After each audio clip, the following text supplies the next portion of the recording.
President Trump addressed the nation Thursday morning after a school shooting that left 17 people dead. Our administration is working closely with local authorities to investigate the shooting and learn everything we can. We are committed to working with state and local leaders to help secure our schools and tackle the difficult issue of mental health.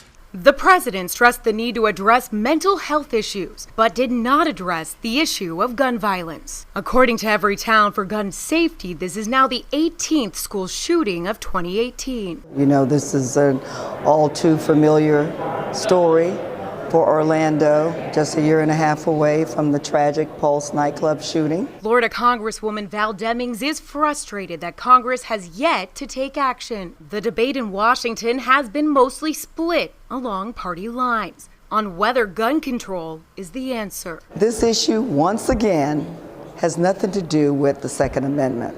This issue is about keeping guns out of the hands of people who should not have them in the first place. Florida Senator Marco Rubio says he's open to legislation, but he did not specifically mention gun control. I think it is a legitimate thing to say that even as we mourn, we have an obligation to ask ourselves, is there something we could have done or should do to ensure that we don't see these things happening? A little less than a year ago, President Trump signed a measure nixing an Obama-era regulation that would have blocked gun sales to certain mentally ill people.